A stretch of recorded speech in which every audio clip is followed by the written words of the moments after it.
just, he likes to keep us on our toes. He's just finished a second session for the day there. So when he doesn't have to leave his home, he's absolutely fine. But he doesn't give anyone a mobile phone number. So you can't track him if you want him. Yeah. Oh dear.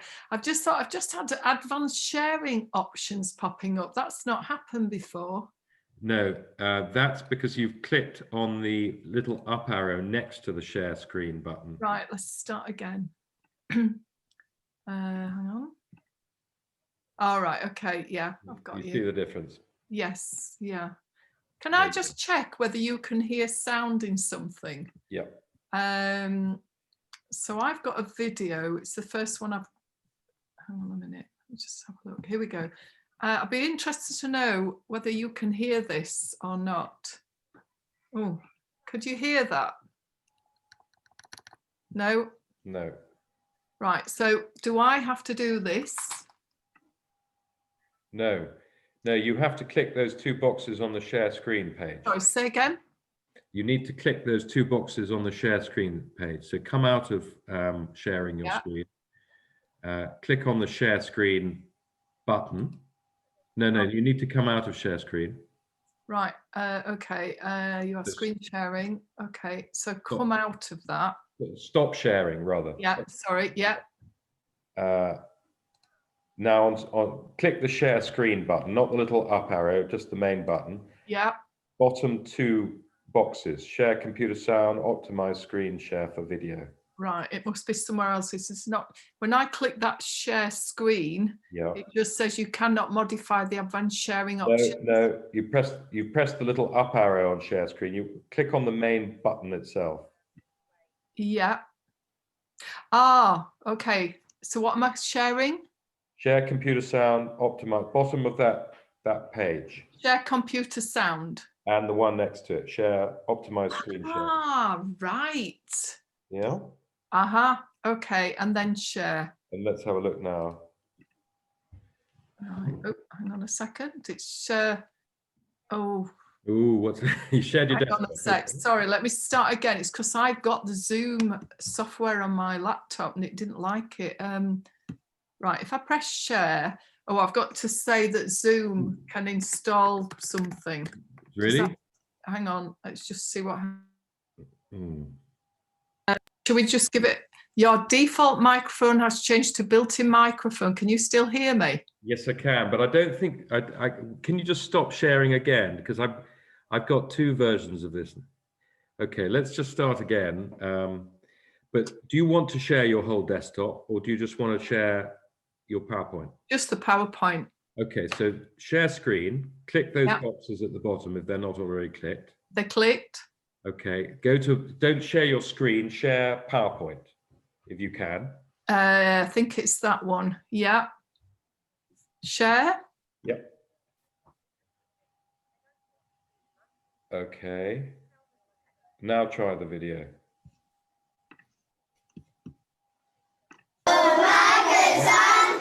That's great, and you can still hear me. Well, it's very loud, but yeah, you'll have to yell over it. Right. Okay. Is it because I had my volume on loud? I think we're already. I think you may have clicked broadcast. I think we may be live already. Juliet. All right. Sorry about that. Yes, we are. You've got people joining. So, ladies and gentlemen, welcome to Juliet Park's third webinar of the day. We're delighted you could join us, and she'll be kicking off in a moment when we've just mastered all the technicalities. Thank you, Jonathan. Are we good? Can I leave you now, Juliet? Absolutely. I think we're good to go. Thanks for helping with that. That's great. Lovely. Well, best of luck and enjoy the session. Thank you. Okay, I'll just give people about another 20 seconds or so to come onto the webinar. Welcome to this webinar. I think some of you may have done my colleague and co-author's webinar this morning on Ofsted and primary languages. And this one is just taking things a little bit further. And what we're going to be doing is actually looking at teaching mixed age group classes and also looking at differentiation. So while I'm waiting for a couple more people to pop onto the system, just a little bit of background about me. So I'm based up in Huddersfield in West Yorkshire, and I work as a director of languages. On Fridays, I'm out and about. Well, I was out and about until lockdown and COVID, but I do a lot of consultancy work, and obviously a lot of it is now on a Friday online. In around, I think it was 2014, when I was working as a director of languages in Sheffield, some of my primary schools came to me and said, help, we've lost our funding, we've lost our peripatetic teachers, what are we going to do? And I don't know if my colleague Wendy Adeniji explained this morning, if you participated in her webinar, but I spoke to her about devising a scheme that would work for teachers of all abilities, because we were acutely aware that many primary teachers and schools were just a bit, I suppose, left in a bit of a situation where they'd no funding and needed to rely on the classroom teachers who had all sorts of levels of linguistic ability to actually deliver languages. And of course, it became statutory at that point. We now know that primary schools should be delivering consistently and showing clear progression of one language at Key Stage 2. So we devised a scheme. I'll talk a little bit more about it, and then I'm going to share how Wendy and I have worked over the last 7-8 months, especially during lockdown, to enhance the scheme so that it works for a wider range of abilities and mixed classes. So I hope you enjoyed this webinar, and I will answer any questions at the end. So the system we've devised, as I say, is a comprehensive scheme for all teachers. And obviously, as Wendy explained this morning, the 3 fundamental pillars of language or linguistic mastery are vocabulary, grammar, and phonics. And Wendy should have touched on those, I think, this morning. So that is, if you like, the essence, the foundation of our scheme. So we wanted to make sure our scheme supported non-linguists. Very important, because we are aware many of you are being put in that situation with minimal language skills. So we needed to make sure it had a number of mechanisms in place to support teachers of all abilities. Very comprehensive scheme in that it has detailed lesson plans and medium and long-term planning documents, stories, songs, video clips, lots of sound files, printable resources, and an app to go with it, a very cheap app that is available. And what we have since it was launched, we have since created more resources to widen the amount of activities that you can do with your children. So I look forward to sort of showing you some more ideas. So the way that our system works, our methodology works, is gradual scaffolding with lots of recap and repetition, if you like, a spiral curriculum, as Wendy probably used that term this morning, which is something that Ofsted would look for. Lots of visual prompts to help recall. The songs, the video clips all work to help train learners in the sound, in the vocabulary, and also feeling the pattern, getting into the kind of flow and fluency of the language. I don't know if Wendy mentioned this morning, Taught for Writing is quite a key part of our scheme, and it's something I'd look forward to exploring more in a moment. Taught for Writing is a system that many of you will use in your teaching of English if you are in primary schools that have embedded Pi Corbett's methodology. And it's something that we've worked with them and closely embedded or put into our scheme using a number of stories. So I'll talk about that in a little while. Our scheme also enables children to access grammar through the power of storytelling. You will know, if you are a primary teacher, how powerful storytelling is to really hook learners in, engage them. And so we have carefully written the scripts, the transcripts, the narrative in our stories so that they are very accessible and also lots of repetition. And we've been very careful about our choice of vocabulary so that we're not overloading learners in a cognitive fashion. Kagan structures, if you've never used or been aware of Kagan structures, Spencer Kagan is an educational psychologist, an American psychologist, who looked at why learners don't always work together well. What falls down when you give an activity to groups of learners, whether it's 2, 3 or 4. And the whole idea is that Kagan structures are designed to ensure that all learners have, if you like, equal input into an activity. There are actually over 200 Kagan structures. One of the most famous ones is Quiz Quiz Trade. We call it Topla or Chocat because we like to put high five activity into that as well. But I'll show you an example of that later.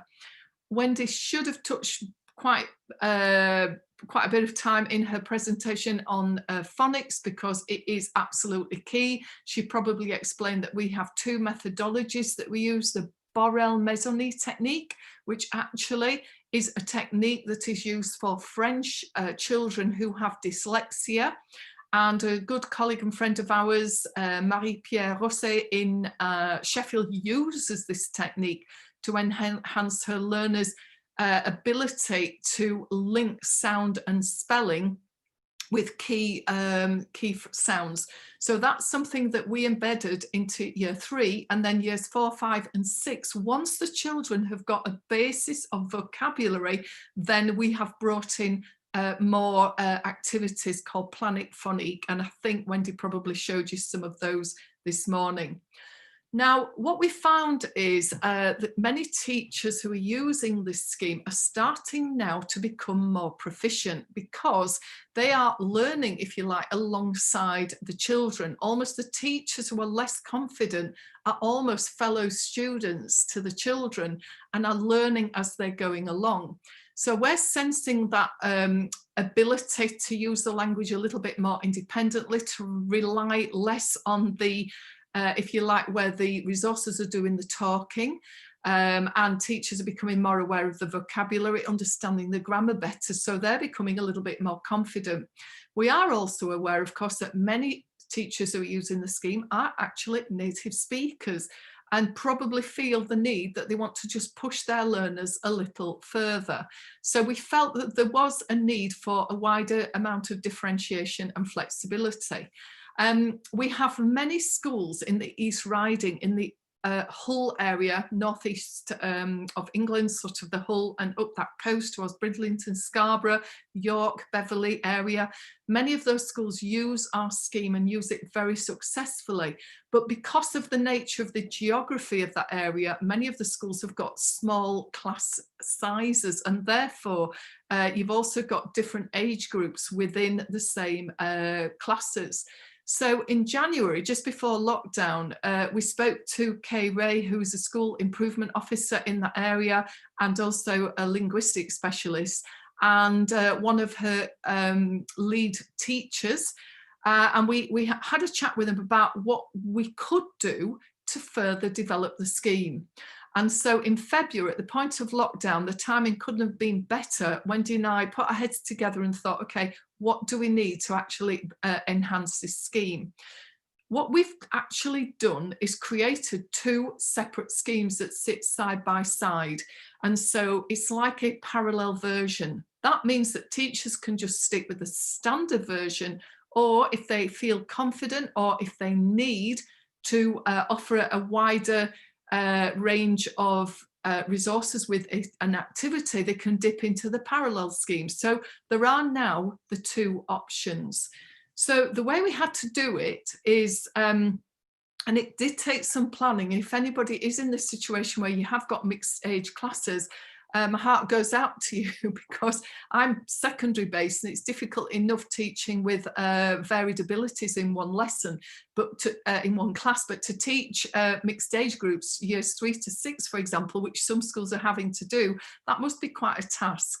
So we had to look at how we were going to differentiate. Were we going to differentiate and add more challenging activities, or did we need to make it less challenging? So this is kind of an overview. So for year 3, if you have children in 4, 5 and 6 that are still working with year 3 children, obviously the year 3 children need teaching. So we felt the need to actually extend up and also add some independent activities that the older children could be getting on with. Year 4, again, we extended up, not so much down. And the reason is because a lot of the content that is delivered in year 4 is brand new. So we felt that, okay, years 3 and 4, it would be brand new to them anyway. And so where we needed to, we extended a little bit up, but it's all new stuff in year 4. But then in year 5 and 6, this is where it became more challenging. So we had to extend up and also down. So I hope that makes sense. And we've had to color code it on the lesson plans to highlight how to use it. And I'm really pleased to see some of the information coming in on the scheme. And let's have a look. So this would be an example of what we would expect learners to be able to do by the end of year 3. So basically, that you can see if you are a French speaker, but I will say it in English in case you're Spanish or you're not a confident linguist. So the greeting, hello, how are you? My name is, so they learn how to greet and say their name, say their age, give an opinion on something, a positive opinion, I like, I love, but also I hate.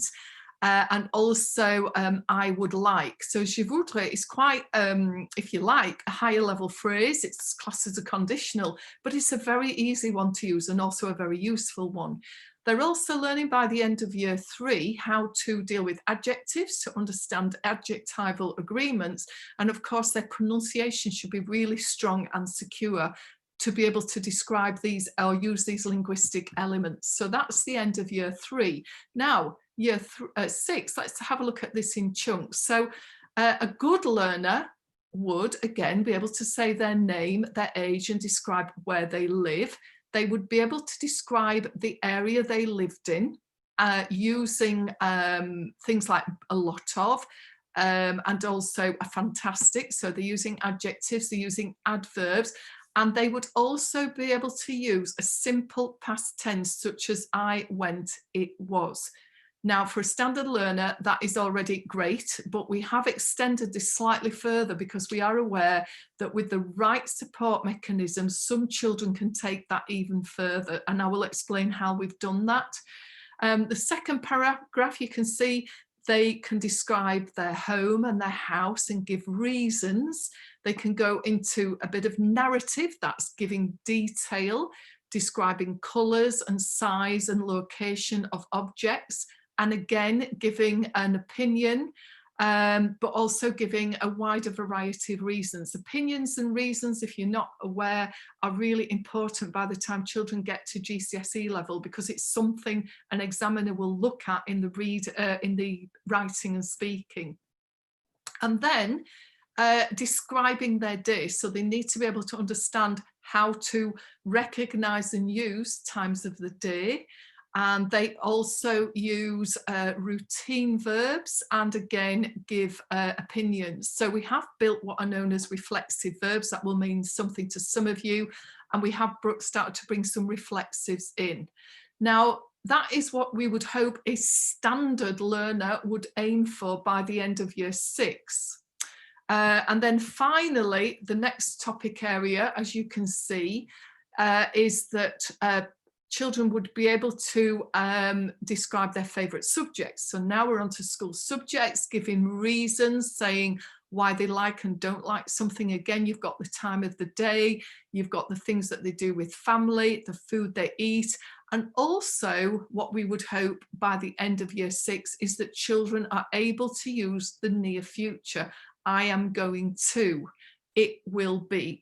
So that is where we would hope learners would be. And if you've just joined or you're not sure what I'm showing here, I'm trying to compare a learner with our scheme by the end of year 3 and a learner by the end of year 6. The reason it's in English is that some of you I know are French specialists, some of you are Spanish, and some of you may not be confident linguists. So I'm trying to illustrate the level and the content, the topics area, etc. in English, just to make it accessible for all of you on here. Okay, so this is what we have. This is an example of a lesson plan. So this would be year 4. This would be a standard lesson plan for year in lesson 12. It's based around the Goldilocks story. And you can see here that what we have got is in purple is what we would expect the standard learner to be able to do. So this is your average ability. And you can see in the top left box, it tells you what we would expect the standard children to be able to do: to give opinions with reasons about food, take part in a conversation, read and interact with a traditional fairy tale. I know it's too small to read, but you will get this sent to you afterwards.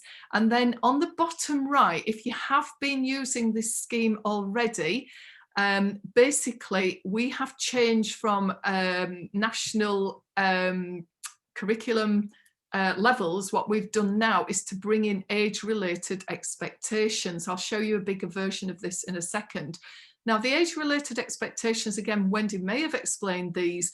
It's not blurry on purpose. It's the way that my PowerPoint, my system has actually designed the sort of size. So don't worry too much. Age-related expectations, it's what children seem to be using, or schools seem to be using this now, as opposed to national curriculum levels. Okay, now this again, don't worry if you can't see it exactly, because I'm going to send you a PDF, etc. of this. And I know some of you seem to be reacting quite, wow, this looks quite high level. But bear in mind, this has been trialed and tested. This isn't brand new. This has been around for 6 years. I want to quote a teacher that was teaching this scheme, who is not a linguist at all. She was teaching Spanish using this scheme. She didn't realise I was the author of the scheme, but she was one of the parents of the children that was coming to my school in Sheffield, and she was working in one of the feeder schools. And her son just happened to say to me, "Did you know my mum is a Spanish teacher?" And I said, "Oh, really?" She said, "Well, no, I'm not really, but I am having to teach Spanish." And I kind of worked out what time of year it was. I said, "What year group are you teaching?" I said, "Oh, have you just done a story about X and Y?" She said, "Yes." I said, "Oh, right, how are you finding it?" She said, "It's so accessible and easy to use." So, you know, if this, some of you are commenting, "Oh, this looks too hard." If that was the case, then the hundreds of schools that we've been working with around the country would have given that information back to us. But we know it's working. And so what we've got here now is, this is again year 4. This is lesson 14. And what we've got here now is some green added. So what we're showing here is how you can actually take this further if you had older children in this actual class. And if I just go back to this version, you can see in the middle of the main section, there is some blue writing. So what we have here is what you can do with the weaker learners as well as the more able. Okay, so this slide basically is, if you like, a self-assessment sheet. Again, this has been taken by from a school in the East Riding, and they have been using something very similar. And what you can see here is how learners can actually self-assess and work out whether they're feeling confident, not overly confident. So this is great for differentiated classes to find out how much of these things do you know, how much can you do, are you unconfident, do you feel confident, or are you fairly confident in this, okay? And I'm sorry if people, I'm seeing some rather negative comments. This is not about selling the scheme. This is telling you the rationale behind our scheme. And we give loads of free samples away. So what you can do is to basically take some of these ideas and build them into your own scheme. So I do apologize if people feel, oh, this is a commercial scheme, but you know, it's taken 6 years of hard writing to put this together. So let's carry on. Now, in terms of age-related expectations, what we have done, as I mentioned earlier, is we've gone away from national curriculum levels and we're looking at age-related expectations. So this shows you basically where we think learners would be. And obviously, if you're working with mixed age groups or higher ability children, it might be that you can get them into the next sort of column along. Again, we have taken these basic ideas or age-related expectations from the East Riding schools, and then we have further, thank you for the positive comments from some of you, thank you.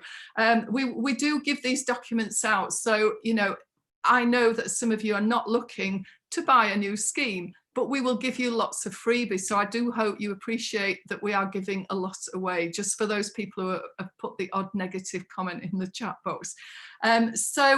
Basically, what we have here is we're breaking down here the listening, the reading, the writing, etc. And then we are looking at the, if you like, the micro skills amongst each of those 4 main skills. Now, transcription, transcribing and dictation is a really important skill that's sometimes overlooked. Translation, again, is sometimes overlooked. So what we've tried to do is give a very detailed breakdown of what people, you know, perhaps can be getting learners to be working on. And so it's really important, you know, to have, I think, a more detailed document now to understand the micro skills, not just our overall for reading, writing, speaking, listening. So if you are looking to differentiate and move learners slightly ahead of the game, you can just go to the next column up and look at how you might build your learners. Another thing that we've built onto this is cultural capital, because this is now an Ofsted term and it is something that is key to the scheme. I think cultural capital, we'd already hit and ticked that box, but for Ofsted purposes, very, very important. And we filmed in Alicante and Bordeaux. We did about, I think, 15 to 20 video clips, and it's about children in primary school, it's about them going into their home, etc. So we felt it was very important for learners to be able to understand how children of their own age or slightly older, how they live their daily lives. So cultural capital is another activity that we've built onto the age-related expectation. So I just want to show you some simple ways that we have built in differentiation. So for example, if we've got year 3 learners and you've got slightly higher ability children in that class, and if you have also mixed ability or mixed age ranges, this is a good example of where we're teaching children the je m'appelle, very simple. And because our resources sit online, it means that we can keep changing. I do know a head teacher of a primary school said, oh, you do know that footballer's probably retired now. So what we're doing is each year now we're able to go in and refresh some of the people that children might recognise. So what we have here is the je m'appelle. We've got famous footballers. And then underneath, we've got a sentence in orange and a sentence in green. All of these have now been recorded. So the children hear 3 different levels. So if you were being a little bit critical earlier about differentiation, here now is, you know, a good example of how we would differentiate quite on a quite simplistic level. Now, obviously, some of the learners might think about looking at the higher level. We're calling them stretch and challenge. So the orange is the stretch and the green is challenge. Now that's not to say that year 3s couldn't have a go at the other levels, but you can see here how if you've got that massive task and challenge of dealing with learners of different abilities or ages, something like this is really simple. So in many of our, in the duplicate scheme, in the mixed age scheme now, you've got lots of examples, and this is a good illustration of one. In year 3, we touch in lesson 21-22 on Aladdin. And yeah, I know, sorry, Anne, I know there's some mistakes. Don't worry, it's because this is from a previous PowerPoint. So I do apologise if there's an odd mistake there. But what we've got here is the Aladdin and his 3 wishes. And so on the right hand side is what the standard learners would do after doing the story. The story is nice, repetitive, simplistic. What we have are PDFs of the main characters in the story, so the children can hold on a, let's say, a wooden stick. They can hold the face up in front of them and they can reenact the story if they're confident. So how we would differentiate with this would be the standard learners would go into the workbook and they would be able to fill in some of the activities. There's 2 or 3 around this story, as you can see on the right there. But for the much higher level learners, let's say the year 6s, if you've got years 3 and 6 together, they may need something more challenging. But this could be done independently and it's still supported. So this is where they're doing a parallel text comparison. What you have here is find the French for. Well, obviously they're going to find it because it's written on the right hand side. And there are 2 versions of this. And then it could be, and this is something that we do regularly now in secondary, is to spot the intruder. So this is where they then compare the 2 texts and try and work out where there may be some mistakes. Okay, so that basically shows you how, if you've got your own resources and activities or scheme, how you might wish to differentiate. So some of these ideas have been taken from our secondary teaching. And then vocabulary matching. Okay. Right, so I want to talk about Taught for Writing and how this enables us to bring all our learners on, how we can progress them using speech to enhance writing. Several years ago, I went to Newcastle to a Taught for Writing conference, and I probably was one of the very few secondary-based teachers in the room. There must have been 200-300 people on that training session. And I was just bowled over, not just by the methodology, but just by the level of creativity and willingness of primary teachers to be so physically engaged in the learning. So I remember Julia Strong, Pi Corbett's colleague, saying, oh, could we have somebody to be a giraffe or a horse? And I remember a gentleman stood up and he bounded down the middle of the aisle, doing a horse noise, hands up in the air like hooves. I was just like bowled over, because a lot of secondary teachers do not like being so dramatic, I suppose, in the teaching. And I suppose we are working with adolescents who might start to think it's a bit odd seeing your teacher bounding around. I do, but I know not all teachers feel that comfortable. So I started to think, I'm teaching the wrong age group here. This is fantastic. So we really like this methodology. I think it's absolutely fantastic. And as you'll know, if you're already using it in your school, it's there to support language development and understanding in any subject. And I know it's been further enhanced and used at secondary now. It breaks down the learning into small chunks of teaching. That's obviously ideal for foreign language teaching. It uses quality models. Obviously, modelling is very important to show children what to aim for and how to apply their understanding, their skills, their knowledge. And I think because we're using it with some very well-known stories, it floods those key structures, those key grammatical structures to aid fluency and memorization. And obviously we can use support materials to promote the independent production of language.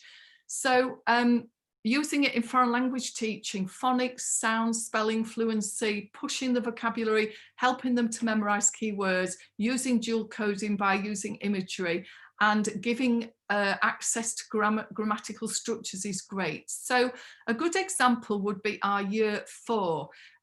This is used by around the 5th or 6th weeks into teaching. It's at the imitation stage, lots of echoing of reading. It hooks learners in. They listen, they perform it, they text map it so that they can internalize the model. So if we have a look at the whole story there, that is used by year 3. It's about 5 or 6 weeks in. And if you're familiar with text mapping, on the right hand side, you can see an example of how this story has been text mapped. And then underneath on the right hand side is just a screenshot from a part of the story. So the children are exposed to this story quite early on. I hope you can hear this. Jonathan and I did test the sound. Now, this is Louise St. John, a very effective AST who was based in Plymouth, currently working abroad. She's teaching that story, or rather, they are repeating the story, and the only thing that they've got is the imagery on the board to support them, and also Louisa's actions. But I think you'll agree their voices and pronunciation are excellent.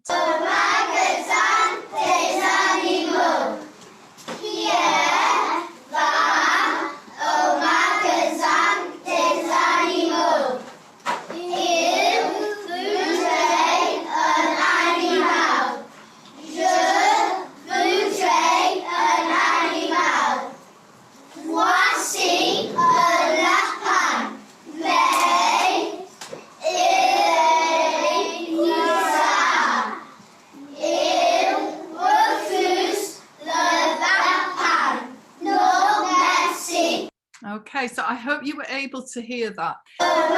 And then moving on, let's have a look at some more stories now. So we use further stories throughout years 3, 4, 5, especially, and into 6, where you can develop a flow of language, pronunciation, accessing that grammar through storytelling. So this one is pushing the days of the week, and it's pushing the third person, the he eats, and it's teaching vocabulary to do with food and drink. So you can see how these stories are very repetitive, and this would be the whole story. So the children hear it, the children look at the pictures, the visuals as clues. They start to really feel the, what's going on in the story. And then they would repeat it again together. Remember, if you're not a confident linguist, all the sound files are built into each slide. Then we move to the innovation stage. So the idea here is that we use dual coding to try and get learners to be able to repeat the story. And so by the visuals, as you can see here, we would ask children to reiterate, to repeat. We also then, that's me when I had long hair. The idea here is if a teacher wanted to do, like Louise St. John's just done on that video, a talk for writing sort of led choral repetition, etc., then you could use a video that I've basically created. So we've got the green screen at the back, we've got the backdrop from the story, and there's me doing the actions. And I know that some teachers basically use these videos and sit with the children, so they act as one of the pupils to be able to retell the story. So what we've got here then is your standard learners would do, for example, a crossword activity in the work booklet, then they do a little bit of drawing and also write a few very short sentences. So how could we differentiate? Well, higher level learners, we've started to build in these sentence builders now. Okay, this was a screenshot before this was proofread, before anybody starts throwing me messages into the chat box. This was put together earlier, but it has been proofread since. So what we've done in the other scheme is, it is Gianfranco Conti style, is we've built sentence builders in. So if you were differentiating with your older learners or much more able learners, they can dip into the sentence builders. Sometimes we've got two versions, a stretch and a challenge. It depends what year group we're aiming the particular resources at. Now, one thing I have done is that we also have supported these sentences with sound files. So that means the teacher can be focused on teaching the main, say, age group. And then, yes, we've got all of this for French and Spanish, Sonia. What we would have is some sound files that children, if they've got, for example, an iPad or something, can go away and listen, so that they can hear some examples of how to use this, this sentence builder. If you like, it's an independent extra resource, so that the learners, the older learners, could work independently while the teacher can get on with the teaching. So this is another very good example of how we have managed to differentiate by creating the independent resources that allow children to work together in small groups. Here's another example or two of other stories. You can probably recognize the Three Pigs, Little Red Riding Hood, etc. We've got one about a snowman. We've got one about some elephants, etc. We've got a lovely story in the top middle there, Mr. Gentil's Day Out, Senor Romero's Day Out, etc. So we've got many stories, and many of the stories the children already know, so that they can hook into the whole idea. One thing I haven't put up here, but I will mention, is we've done a lot more work on differentiating the use of the scripts. So what we would do is have learners potentially reading back in groups, and we have color coded the script. So for the very young learners, they would just have very short utterances or single item vocab. And then for the older learners, it would be color coded stretch and challenge. So if they were reiterating, reading back the story in groups, they could easily differentiate because they could see the color and the level of difficulty. So that's another way that we have since enhanced the scheme to make it usable in terms of differentiation with the actual stories. I mentioned Quiz Trade earlier, and Spencer Kagan. Again, we've differentiated this idea. So after a story, what we would have on the board is something that looks a bit like this. Wendy may have shown one earlier. We have since enhanced this, where we have got different slides that are printable, or you could just keep them on the screen. And the idea is that at one time, maybe pre-COVID or even now, the learners would go around with a slip of paper and they would test each other. They would read the sentence, or if they're really weak and not very good at pronunciation, they could just hold the little card up and cover the English, and the child that's working with them can just say it back. You could also differentiate this by printing this on different coloured paper if you wanted, and saying, okay, if you've got an orange card, go into that corner, if you've got a red card, go into that corner. And then you know that you can differentiate how you would use this activity according to whether you've got SEN learners, etc. What we've also done is enhance the way that we do this quiz trade by having some extra slides with more challenging sentences and phrases.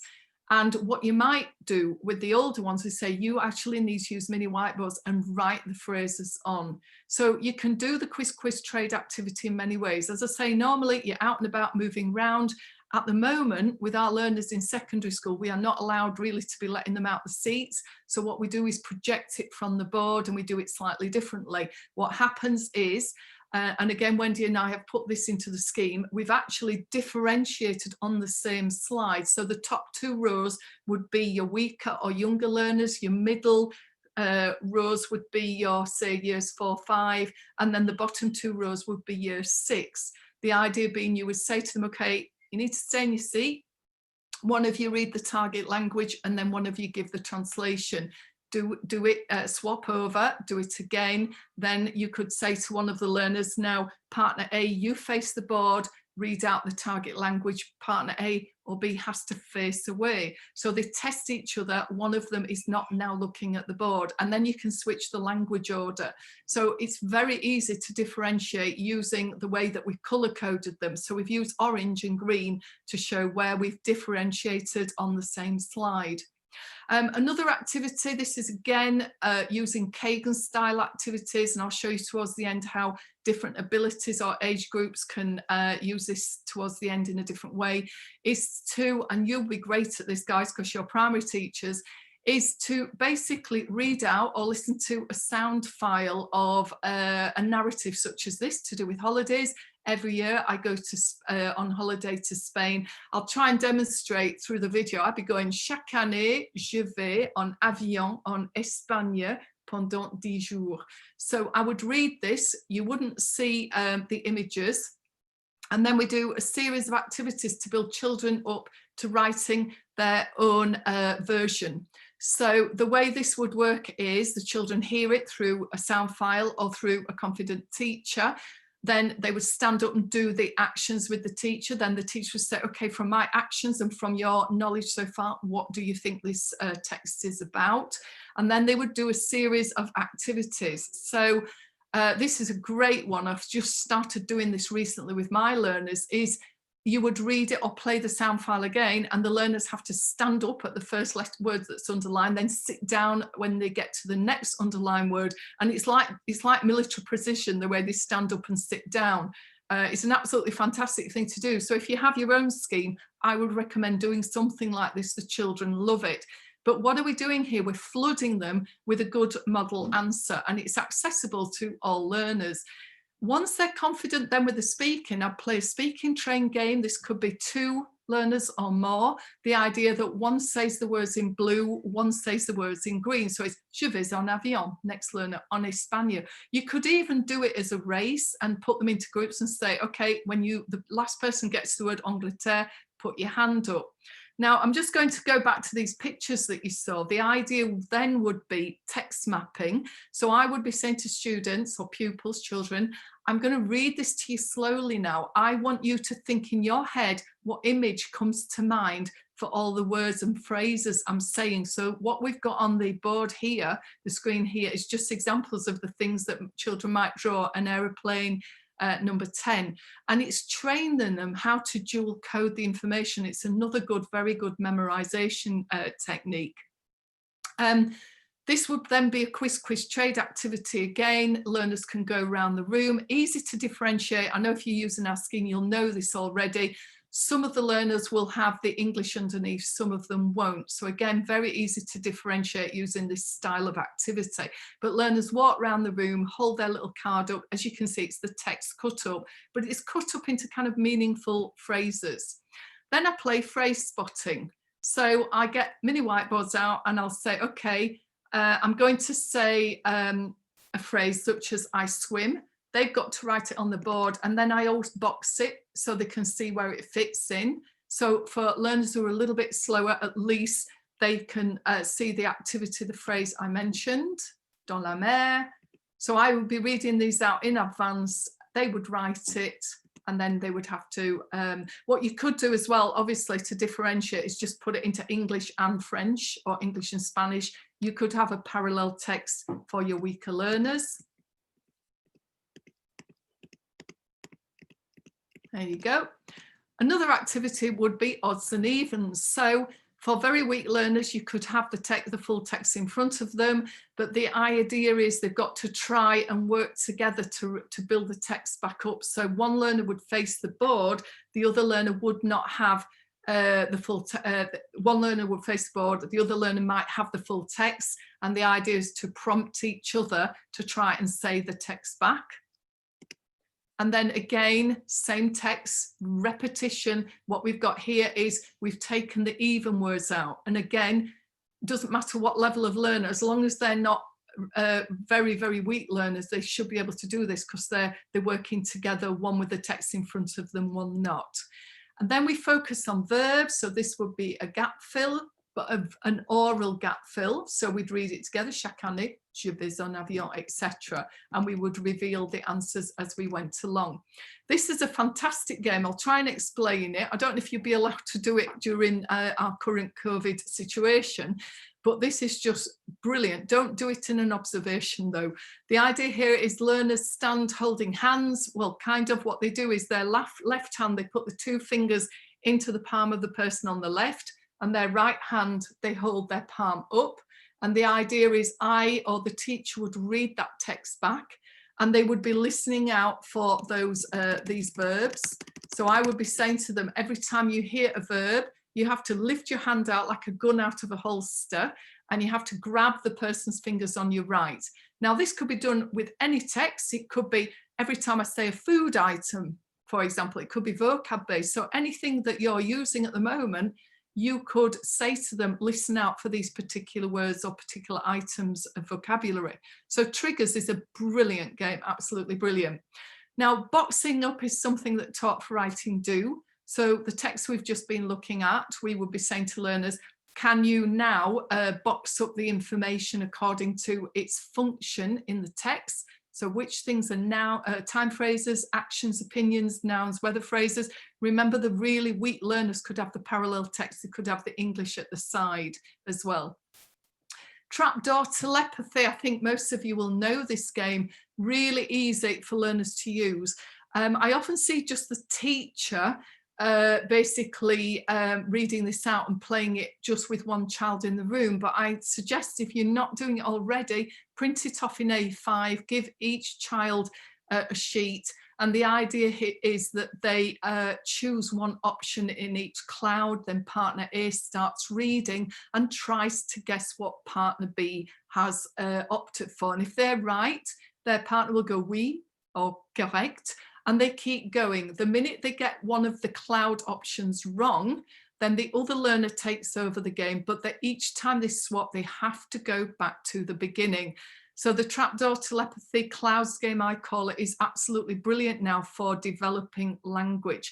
And again, if you've got a very weak learner with poor memorization skills, they could just basically tick their previous their partner has actually opted for. So you could put really weak learners together and allow them a little bit more support.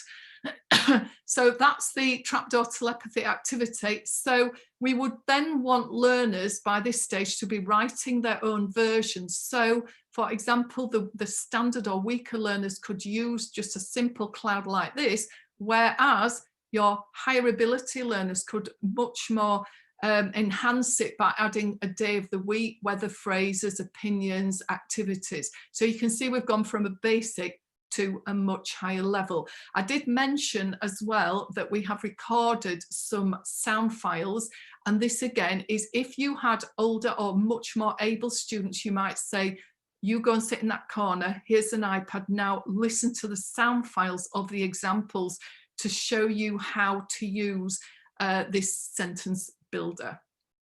And just a couple more activities left. I really like these language ladders. Again, we've differentiated. We've got standard, we've got stretch, and we've got challenge. And this is an example from year 6 where they're describing their bedrooms. The way this works is they start at the bottom. Now, before this game would be played, there are sound files available because we want children to hear it and just listen carefully to pronunciation. An activity like this, I'd be telling learners to fold it in half, to listen and look at the information. They start from the bottom and go up. And I would be saying to them, just highlight any words you don't know. So we do have 3 versions available of something like this for differentiation purposes. And so then learners would basically work together. The idea being that a learner would say the English and a learner would say the French. So they would do it with the whole sheet in front of them. Then what would happen is learner A would say the phrase in French and learner B wouldn't be able to see the sheet apart from the French as well, maybe. They have to try and tell their partner what the translation was in English. So it is in effect a speaking and translation game. And that every time they get one wrong, they have to go basically swap over.